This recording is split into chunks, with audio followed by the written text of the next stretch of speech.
السلام علیکم ورحمۃ اللہ وبرکاتہ۔ نحمده ونصلي على رسوله الكريم، اما بعد، اعوذ باللہ من الشیطان الرجیم، بسم اللہ الرحمن الرحیم۔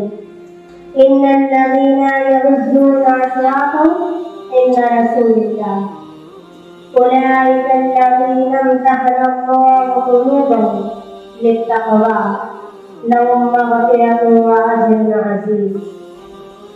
ہم نے ہر دور میں تقدیس رسالت کے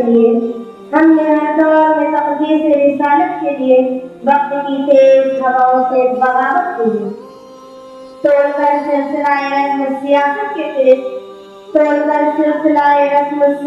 کے تحت ایک فقط نام محمد سے محبت کی۔ سامعات بس، آج کے اس پروقار محفل میں میری تقریر کا عنوان حضور اقدس صلی اللہ علیہ وسلم پر صحابہ کرام رضی اللہ تعالیٰ عنہ کی جانکاری۔ یہ تو ہر دور میں مبعوث کیے جانے والے پیغمبر، لیکن حضور کے متبعین نے اپنے نبی سے محبت کی، اور آج خیر لوگوں کے جانکاری کی مثال پوری تاریخ عالم میں کہیں نہیں ملتی۔ اور جو شخص بھی حضور نبی کریم صلی اللہ علیہ وسلم پر ایمان لے آتا تو اسے ایمان سے ایسی محبت ہو جاتی اور ایسا نشہ چڑھ جایا کرتا تھا کہ دنیا کی کوئی بھی طاقت اس کی محبت کو چھین نہیں سکتی تھی۔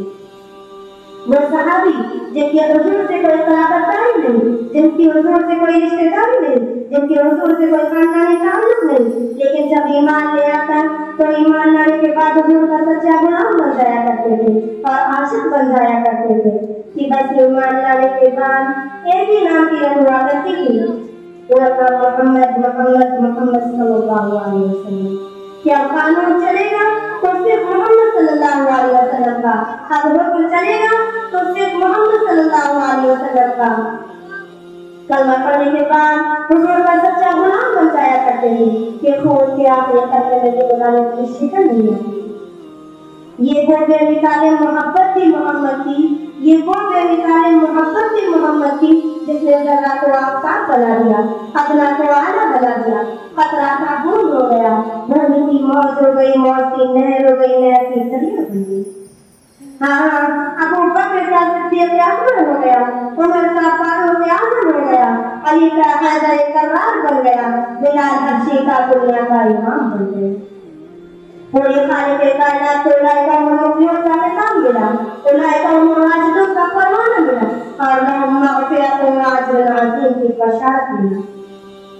جب یہ لوگ دربار رسالت میں حاضر ہوتے تو کیسے کیا ہوتا؟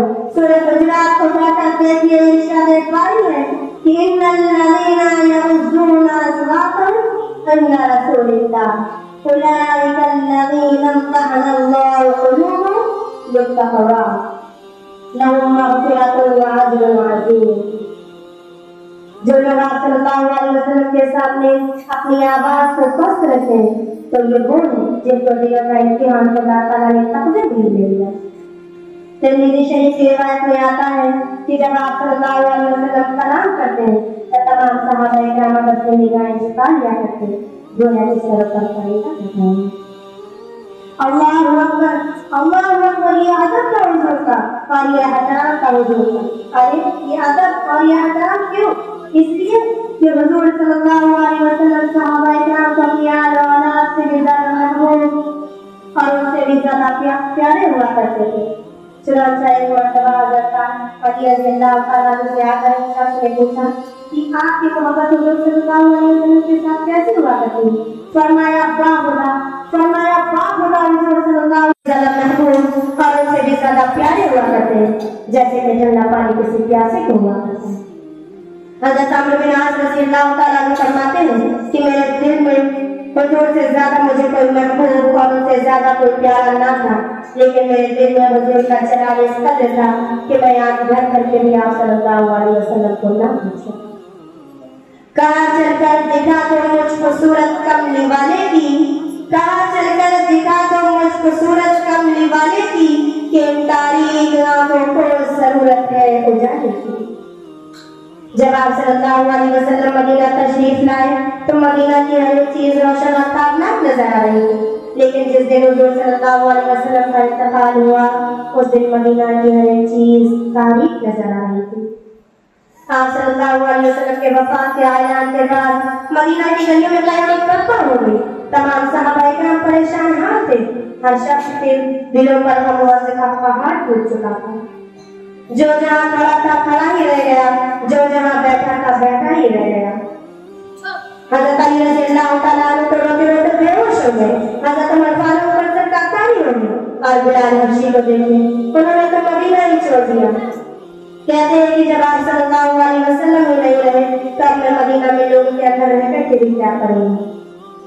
حسان بن ثابت کی ان چند اشعار کو دیکھیں جو انہوں نے وفات نبوی پر کہی کہ جب مٹی نے آپ کو چھپایا تو مجھے ڈر آتا ہے کہ میں آپ سے پہلے قبر میں کیوں نہیں چلا گئی۔ کیا افسوس کہ میں آپ صلی اللہ علیہ وسلم کے بعد مدینہ میں لوگوں کے اندر بھی بیٹھا کروں گا۔ افسوس افسوس کہ میں پیدا نہیں کیوں ہوا۔ یقبال کس کے عشق کا یہ فیض ہے، یقبال کس کے عشق کا یہ فیض ہے، رومی فنا ہوا تو حبشی کو دوام۔ اللہ رب العزت سے دعا ہے کہ ہم سب کو بھی آپ صلی اللہ علیہ وسلم کی سنتوں پر عمل کرنے اور صحابہ کرام کی طرح آپ صلی اللہ علیہ وسلم سے محبت کرنے کی توفیق عطا فرمائے۔ آمین ثم آمین وما علینا الا البلاغ۔ السلام علیکم ورحمۃ اللہ وبرکاتہ۔